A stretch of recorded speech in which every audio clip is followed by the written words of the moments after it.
Dear friends, ನನಗೆ head ಆಫೀಸಿಂದ memo ಬಂದಿದೆ. ಪ್ರಮೋಷನ್ ಕೊಟ್ಬಿಟ್ಟು ನನ್ನ ಟ್ರಾನ್ಸ್ಫರ್ ಮಾಡಿದ್ದಾರೆ. Thank you. Thank you. Congratulations. Thank you. Congratulation sir. ಆದರೆ ನೀವು ನಮ್ಮನ್ನು ಬಿಟ್ಟು ಹೋಗ್ತಿರೋದು ಬಹಳ ಬೇಸರ ಆಗಿದೆ ಸರ್. ನನಗೆ ಪ್ರಮೋಷನ್ ಸಿಕ್ಕಿರೋದು ಎಷ್ಟು ಸಂತೋಷ ಆಗಿದೋ ಹಾಗೆ ನಿಮ್ಗಳನ್ನೆಲ್ಲ ಬಿಟ್ಟು ಹೋಗ್ತಾ ಇರೋದು ಅಷ್ಟೇ ಬೇಜಾರಾಗಿದೆ. ನಾನು ಆಫೀಸಲ್ಲಿ ಇದ್ದಾಗ ನೀವು ನನ್ನ ಗೆಳೆಯರ ಥರ, ಒಂದು ಕುಟುಂಬದವ್ರ ಥರ ನನಗೆ ಸಹಕಾರ ಕೊಟ್ಟಿದ್ದೀರಿ. ಅದಕ್ಕೆ ನಿಮ್ಗೆಲ್ರಿಗೂ ನಾನು ಕೃತಜ್ಞತೆ ಸಲ್ಲಿಸ್ತಾ ಇದ್ದೀನಿ. ಹಾಗೆ ನಾಳೆಯಿಂದ ಬರೋ ಹೊಸ ಮ್ಯಾನೇಜರ್ಗೂ ನಿಮ್ಮ ಸಹಕಾರ ಪ್ರೋತ್ಸಾಹ ಕೊಡಬೇಕು ಅಂತ ಕೇಳ್ಕೊತೇನೆ. Thank you once again. Please carry on hour.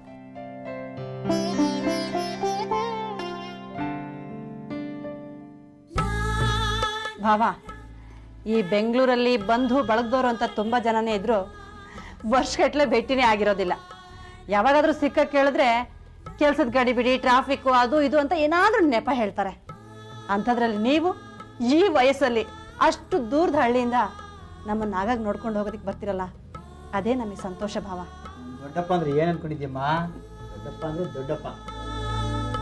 ಇದನ್ನೇ ಕಣಮ್ಮ ರಕ್ತ ಸಂಬಂಧ ಅಂತ ಹೇಳೋದು. ನಾವು ಎಷ್ಟೇ ದೂರ ಇದ್ರೂ ಕೂಡ ಎಳ್ಕೊಂಡ್ಬಂದು ಒಬ್ಬರನ್ನೊಬ್ಬರನ್ನ ಸೇರಿಸ್ಬಿಡುತ್ತೆ. ಕಣ್ಣಿಂದ ದೂರ ಆಗ್ಬೋದು, ಆದರೆ ಕರುಳಿಂದ ದೂರ ಆಗೋಕ್ಕಾಗಲ್ಲ. ಈ ಪ್ರಪಂಚದಲ್ಲಿ ಮದುವೆ, ವ್ಯವಹಾರ, ಸ್ನೇಹ ಇದೆಲ್ಲ ಜೀವನದ ಮಧ್ಯದಲ್ಲಿ ಬರುವಂಥದ್ದು. ಆದರೆ ಈ ರಕ್ತ ಸಂಬಂಧ, ಕರುಳಿನ ಸಂಬಂಧ ಹುಟ್ಟಿನಿಂದಲೇ ಬಂದಿರುವಂಥದ್ದು. ಜೀವನದಲ್ಲಿ ವ್ಯವಹಾರ, ಮದುವೆ, ಸ್ನೇಹ ಇದನ್ನ ಯಾವಾಗ ಬೇಕಾದರೂ ಕಳ್ಕೋಬಹುದು. ಆದರೆ ರಕ್ತ ಸಂಬಂಧನ ಯಾವತ್ತೂ ಕಳ್ಕೊಳ್ಳೋದಕ್ಕೆ ಸಾಧ್ಯವೇ ಇಲ್ಲಮ್ಮ.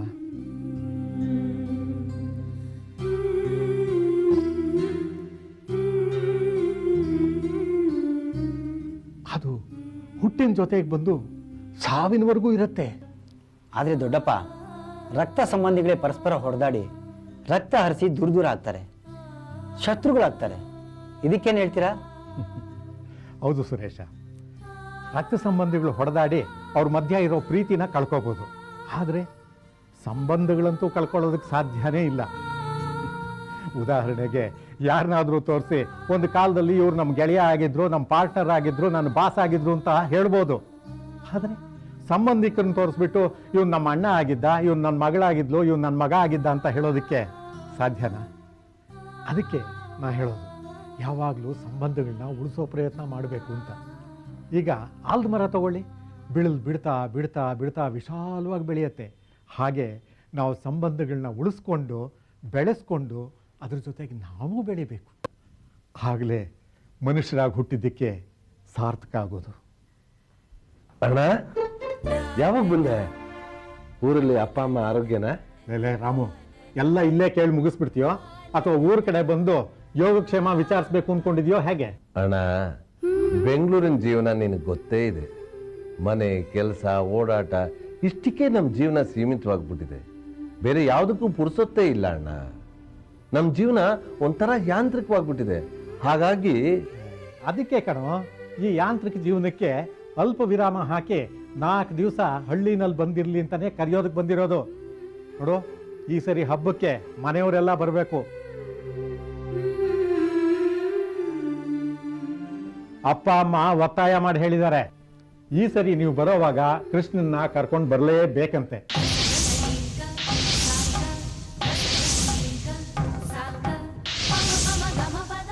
ಇಲ್ಲದೆ ಇದ್ರೆ ಅಪ್ಪ ಅಮ್ಮ ನಿಮ್ಮಿಬ್ಬರ ಹತ್ರನೂ ಮಾತಾಡೋದಿಲ್ವಂತೆ. ಅಂದ್ಹಾಗೆ ಕೃಷ್ಣ ಎಲ್ಲೋ ಹೋಗಿದ್ದಾನೆ ಅಂತ ಹೇಳಿದ್ರಲ್ಲ, ಎಲ್ಲಿಗೆ ಹೋಗಿದ್ದಾನೆ? ಅದು ಮಾವ, ಅವನು ಟೂರಿಗೆ ಹೋಗಿದ್ದಾನೆ. ನಾಳೆನೋ ನಾಡಿದ್ದು ಬಂದ್ಬಿಡ್ತಾನೆ. 3 ದಿನ ಆಗತ್ತಾ? ಅವನು ನೋಡ್ಬೇಕು ಅಂತ ಎಷ್ಟು ಆಸೆ ಆಗಿತ್ತು. ಅವನ ಮನೆಯಲ್ಲಿದ್ರೆ ತುಂಬಾ ಕಳಕಳಿಯಾಗಿರುತ್ತೆ. ಅವನ ಹತ್ರ ಮಾತಾಡ್ತಾ ಇದ್ರೆ ಟೈಮ್ ಪಾಸ್ ಆಗೋದೇ ಗೊತ್ತಾಗೋದಿಲ್ಲ. ಎಲ್ಲರನ್ನೂ ಕಂಡ್ರೆ ಎಷ್ಟು ಪ್ರೀತಿ. ಸುರೇಶ, ನಾನು ಸಂಬಂಧಗಳು ಉಳಿಸ್ಕೊಳ್ಳೋದ್ರ ಬಗ್ಗೆ ಹೇಳ್ತಾ ಇದ್ನಲ್ಲ, ಆ ಕೃಷ್ಣ ಎಷ್ಟು ಚೆನ್ನಾಗಿ ತಿಳ್ಕೊಂಡಿದ್ದಾನೆ ಅಂತ್ಯ. ಅದಕ್ಕೆ ಅವನು ಕಂಡ್ರೆ ನನಗೆ ಬಹಳ ಪ್ರೀತಿ. ಅಪ್ಪ ಅಮ್ಮ ಅಂತೂ ಅವ್ನು ನೆನೆಸ್ಕೊಳ್ದೇ ಇರೋ ದಿನವೇ ಇಲ್ಲ. ನೋಡಮ್ಮ ಸುಶೀಲಾ, ಪ್ರತಿ ಸರಿನೂ ಆ ಕೃಷ್ಣನಿಗೆ ಪರೀಕ್ಷೆ ಅಂತಂದ್ಬಿಟ್ಟು ಅವನು ಇಲ್ಲೇ ಬಿಟ್ಟು ಬರ್ತಾ ಇದ್ರಿ. ಆದರೆ ಈ ಸರಿ ಹಾಗೆ ಮಾಡೋ ಹಾಗಿಲ್ಲ. ಗೊತ್ತಲ್ಲ ನಮ್ಮ ಅಪ್ಪನ ಆಟ ಏನು ಅಂತ. ಭಾವ, ಅವನು ಆ ಟೈಮಲ್ಲಿ ಸೆಮಿನಾರ್ ಇದೆ ಅಂತ ಹೇಳ್ತಾ ಇದ್ದ. ಬರ್ತಾನೋ ಇಲ್ವೋ? ಸಾಕ್ ನಿಲ್ಸೆ. ನೀನು ಎರಡು ಸುಳ್ಳು ಬೊಗಳ್ತಿದ್ಯಾ? ನಿಜ ಹೇಳಕ್ ನಾಲ್ಗೆ ಬರ್ತಿಲ್ವೋ ಅಥವಾ ಧೈರ್ಯ ಇಲ್ವೋ? ನೋಡೋಣ, ಕೃಷ್ಣ ಈಗ ಈ ಮನೇಲಿಲ್ಲ. ಅವನು ಯಾವತ್ತೋ ಯಾವಳನ್ನೋ ಕಟ್ಕೊಂಡು ಮನೆ ಬಿಟ್ಟು ಓಡ್ ಹೋದ. ಅವನು ಹೋದ ದಿವಸನೇ ನಮ್ ಪಾಲ್ಗ ಅವನ್ ಸತ್ತೋದ, ಅವನ್ ಪಾಲ್ಗ ನಾವು ಸತ್ತೋದು ಅಷ್ಟೇ. ರೀ, ಏನಮ್ಮ ಇದೆಲ್ಲ? ರಾಮು ಹೇಳಿದ್ದೆಲ್ಲ ನಿಜನಾ? ಕೃಷ್ಣ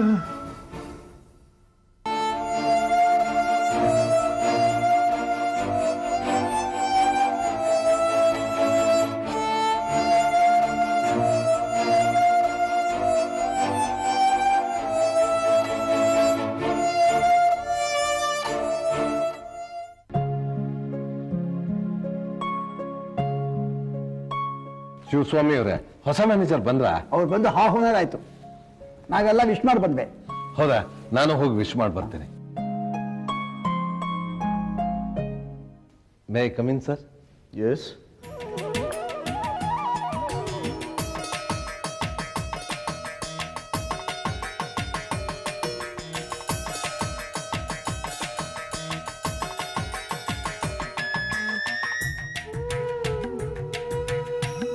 ಎಸ್.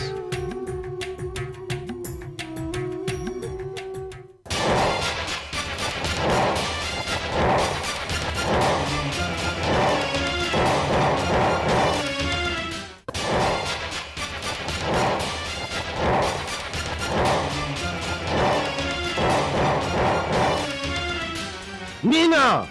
ಅಪ್ಪ ಮುಚ್ಚೋ ಬಾಯ್. ನನ್ನ ಪಾಲಗ್ ನೀ ಯಾವತ್ತೋ ಸತ್ತೋದೆ. ನನ್ನ ಅಪ್ಪ ಅನ್ನೋ ಪದ ನಿನ್ನ ಬಾಯಲ್ಲೂ ಬರ್ಕೊಡು. ಈ ಜನ್ಮದಲ್ಲಿ ನಿನ್ನ ಮುಖ ನೋಡಬಾರ್ದು ಅನ್ಕೊಂಡಿದ್ದೆ. ಆದರೆ ಇವತ್ತು ನನ್ನ ಕೈಯಾರ ನಿನ್ನ ಕೊರಳಿಗೆ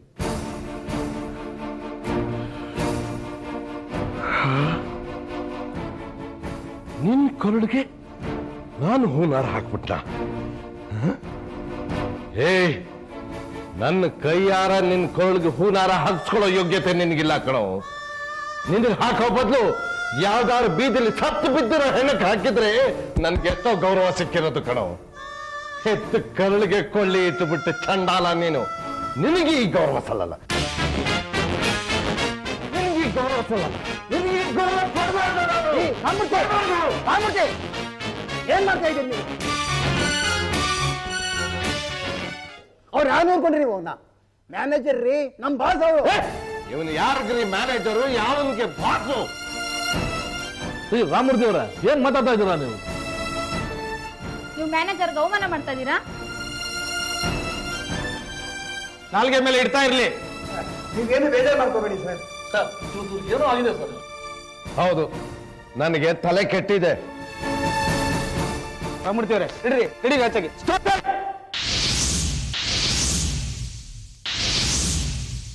ದಯವಿಟ್ಟು ಎಲ್ಲ ಸುಮ್ಮನಿರ್ತೀರಾ? ಇವ್ರದ್ದೇನು ತಪ್ಪಿಲ್ಲ. ಏನ್ ಸರ್ ನೀವು ಹೀಗೆ ಹೇಳ್ತಾ ಇದ್ದೀರಾ? ಹೌದು, ನಾನೇ ಹೇಳ್ತಿರೋದು. ಇವ್ರನ್ನ ಯಾರು ಅಂತ ಅನ್ಕೊಂಡಿದ್ದೀರಾ? ಇವ್ರು ಯಾರು ಅಂತ ನಿಮಗೆ ಗೊತ್ತಾ? ಇವರು ನಮ್ಮ ತಂದೆ.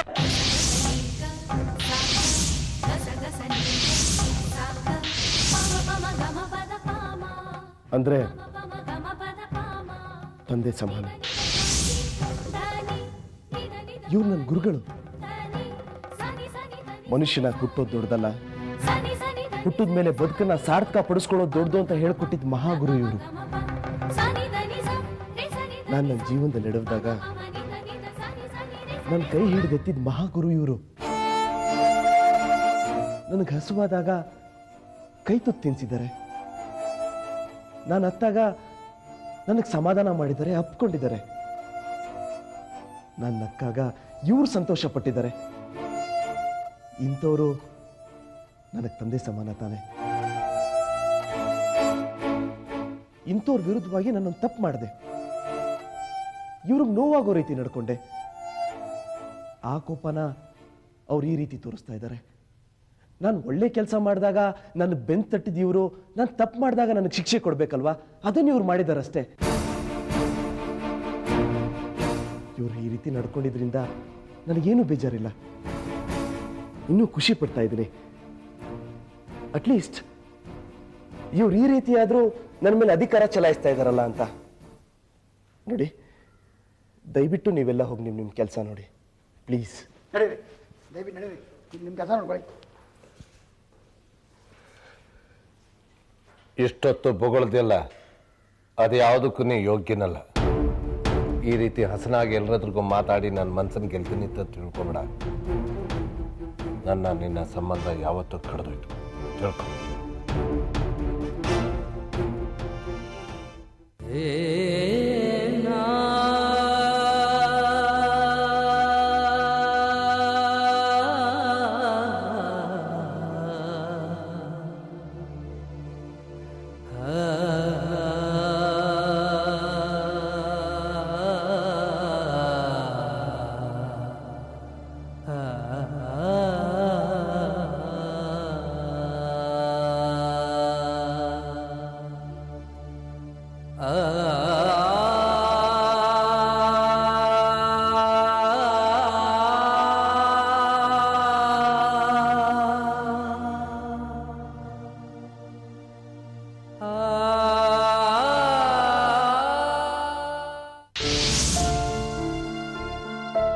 ಹಾಗಾದ್ರೆ ಮಾವ ನಿನ್ ಮೇಲೆ ಅಷ್ಟೊಂದು ಕೋಪ ಮಾಡ್ಕೊಂಡ್ರ? ಮತ್ತೆ ನಿನ್ನ ಮಾತಾಡಿಸ್ಲಿಲ್ವಾ?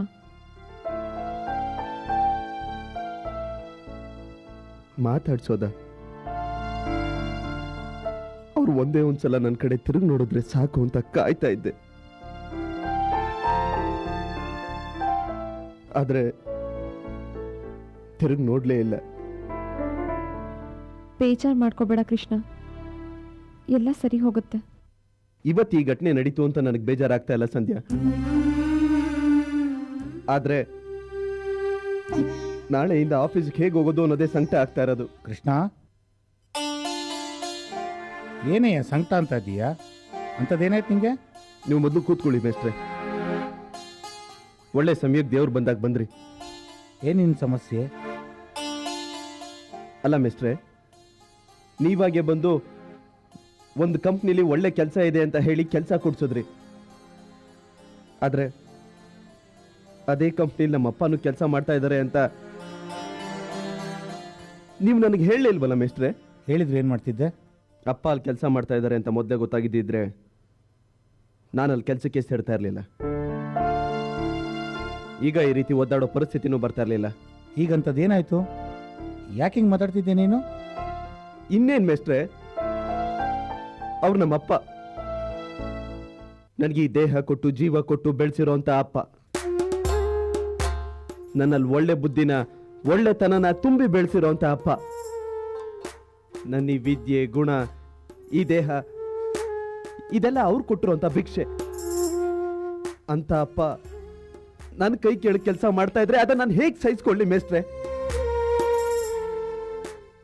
ಆ ದೇವ್ರಿಂತ ಸಂದರ್ಭಗಳನ್ನ ಸೃಷ್ಟಿ ಮಾಡಿ ಯಾಕೆ ನಮ್ಮನ್ನ ಈ ರೀತಿ ಪರೀಕ್ಷೆ ಮಾಡ್ತಾನೋ? ಇಂಥ ಸಂದರ್ಭ ಸೃಷ್ಟಿಯಾಗಿದೆ ಅಂತಂದರೆ ಅದು ನಿನ್ನ ದೇವ್ರ ದಯೆ ಅಂತ ತಿಳ್ಕೊ ಕೃಷ್ಣ. ನಿನ್ಗೆ ಇದರಿಂದ ಒಳ್ಳೇದಾಗುತ್ತೆ. ನಾನು ಅದಕ್ಕೆ ವಿಷಯನ ನಿನಗೆ ಮೊದಲೇ ತಿಳಿಸ್ಲಿಲ್ಲ. ಮೇಸ್ಟ್ರೆ, ನೀವೇನು ಹೇಳ್ತಾ ಇದ್ದೀರಾ? ಅಪ್ಪ ನನ್ನ ಕೈ ಕೆಳಗೆ ಕೆಲಸ ಮಾಡೋದು ನಿಮಗೆ ಒಳ್ಳೇದು ಅಂತ ಅನ್ಸುತ್ತಾ? ನಿಮ್ಮಪ್ಪ ನಿನ್ನ ಕೈ ಕೆಳಗಡೆ ಕೆಲಸ ಮಾಡೋದು ಒಳ್ಳೇದಲ್ಲ, ಅದನ್ನು ನಾನು ಒಪ್ಕೊತೀನಿ. ಆದರೂ ಒಂದೇ ಆಫೀಸಲ್ಲಿ ಇಬ್ಬರು ಕೆಲಸ ಮಾಡೋದು ಒಳ್ಳೇದಲ್ವಾ? ಪ್ರತಿದಿನ ನೀನು ನಿನ್ನ ತಂದೆ ಮುಖ ನೋಡ್ಬೋದು ಕಣಯ್ಯ. ಹಾಗೇನೆ ಕೆಲಸದ ನೆಪದಲ್ಲಿ ನೀನು ಅವ್ರ ಜೊತೆ ಮಾತಾಡ್ಬೋದು. ಸಾಧ್ಯವಾದಾಗೆಲ್ಲ ಅವ್ರನ್ನ ಕನ್ವಿನ್ಸ್ ಮಾಡೋಕ್ಕೆ ಟ್ರೈ ಮಾಡ್ಬೋದು. ಆಗ ಕ್ರಮೇಣ ಅವರಲ್ಲಿ ನಿನ್ನ ಬಗ್ಗೆ ಒಳ್ಳೆ ಅಭಿಪ್ರಾಯ ಮೂಡುತ್ತೆ. ಮುಂದೊಂದು ದಿನ ಇದರಿಂದಾಗಿ ನೀವಿಬ್ರು ಒಂದಾಗ್ಬೋದಲ್ವಾ? ಮೇಸ್ಟ್ರೆ, ನಾನು ಇದನ್ನೆಲ್ಲ ಯೋಚನೆ ಮಾಡಿರಲಿಲ್ಲ. ನಿಜವಾಗ್ಲೂ ನೀವು ನನಗೆ ದಾರಿ ತೋರಿಸ್ಬಿಟ್ರಿ. ನಿಮ್ಮ ಈ ಋಣನ ನಾನು ಹೇಗೆ ತೀರಿಸ್ಬೇಕು ಅನ್ನೋದೇ ನನಗೆ ಗೊತ್ತಾಗ್ತಿಲ್ಲ. ಹೌದು ಮೇಷ್ಟ್ರೆ, ಹೆತ್ತವ್ರನ್ನ ದೂರ ಮಾಡಿಕೊಂಡು ದಿಕ್ಕು ತೋಚದೆ ಇರೋ ಥರ ಆಗ್ಬಿಟ್ಟಿದ್ವಿ. ನೀವು ನಮ್ಮ ಪಾಲ್ಗೆ ದಾರಿ ದೀಪ ಎರಡೂ ಆದ್ರಿ. ದೇವ್ರೆಲ್ಲ ಕಿತ್ಕೊಂಡ್ರು ಒಂದಲ್ಲ ಒಂದು ರೀತಿ ಆಸರೆ ಕೊಟ್ಟೆ ಕೊಡ್ತಾನೆ ಅನ್ನೋದಕ್ಕೆ ನೀವೇ ಸಾಕ್ಷಿ. ಅಷ್ಟು ದೊಡ್ಡ ಮಾತಲ್ಲ ಯಾಕಮ್ಮ ಹಾಡ್ತೀಯ? ನೀವಿಬ್ರು ಹಾಲು ಸಕ್ಕರೆ ಥರ ಬೆರೆತು ನಿಮ್ಮ ಹಿರಿಯರ ಜೊತೆ ಜೀವನ ಮಾಡಿದ್ರೆ ನಂಗಷ್ಟೇ ಸಾಕು. ಯಾವಾಗಾರ ಈ ಕಡೆ ಬಂದಾಗ ನಿನ್ನ ಕೈಯಾರ ಊಟ ಬಡಿಸು, ನಂಗಷ್ಟೇ ಸಂತೋಷ. ಊಟ ರೆಡಿಯಾಗಿದೆ, ಬನ್ನಿ. ಕರ್ದ್ಯಾ? ಕರ್ದೇ ಬಿಟ್ಟಿಯಾ? ನಾನಂತೂ ಊಟಕ್ಕೆ ರೆಡಿ. ನಡಿಯಯ್ಯ, ಹೊಟ್ಟೆ ಹಸಿತಾ ಇದ್ದೇವೆ, ಫಸ್ಟ್ ಊಟ ಮಾಡ್ಬಿಡೋಣ. ಒಂದು ನಿಮಿಷ ಇರಿ ಮೇಸ್ಟ್ರೆ. ಸಂಧ್ಯಾ, ಮೇಸ್ಟ್ರು ಮಾಡಿರೋ ಈ ಒಳ್ಳೆ ಕೆಲಸಕ್ಕೆ ಊಟದ ಜೊತೆ ಸ್ವೀಟ್ಸು ರೆಡಿ ಮಾಡಿ ಹೋಗು. 5 ನಿಮಿಷದಲ್ಲಿ ರೆಡಿ ಮಾಡ್ತೀನಿ.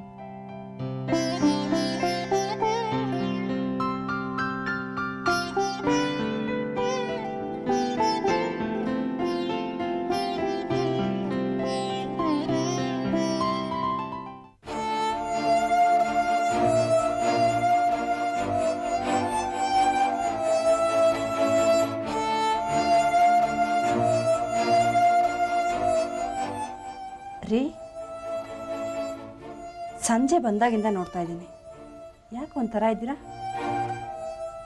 ಸುಚಿ, ಈ ಜನ್ಮದಲ್ಲಿ ಯಾರ ಮುಖ ನೋಡಬಾರ್ದು ಅಂದ್ಕೊಂಡಿದ್ನೋ, ಯಾವ ದ್ರೋಹಿಯಿಂದ ಜೀವನ ಪರ್ಯಂತ ಒದ್ದಾಡ ಹಾಗಾಗ್ತಿದ್ಯೋ ಅಂಥವನ ಹತ್ರನೇ ಅಂಥವನ ಮುಖ ನೋಡ್ಕೊಂಡೇ ಕೆಲಸ ಮಾಡೋ ಪರಿಸ್ಥಿತಿ ಬಂತು. ಈಗ ಏನು ಮಾಡಬೇಕು ಅಂತ ದಿಕ್ಕೆ ತೋಚ್ತಾ ಇಲ್ಲ. ನಿಮಗೆ ದ್ರೋಹ ಮಾಡಿದವನು ಅಂದ್ರೆ ಆ ಚಿದಂಬರಯ್ಯ ತಾನೆ? ಆ ಚಿದಂಬರಯ್ಯ ಕೇವಲ ನನ್ನ ಶತ್ರು ಸುಶಿ. ಅವನೇ ಮ್ಯಾನೇಜರ್ ಆಗಿ ಬಂದಿದ್ರು ನಂಗೆ ಅಷ್ಟು ಬೇಜಾರಾಗ್ತಿರ್ಲಿಲ್ಲ. ಆದರೆ ಬಂದಿರೋನು ಶತ್ರು ಅಲ್ಲ, ಹಿತಶತ್ರು.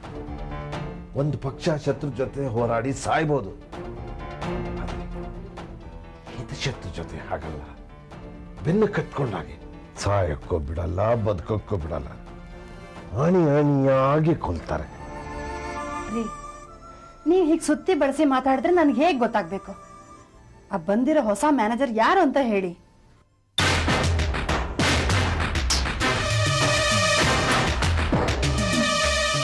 ನಿನ್ ಮಗ ಕಣೆ.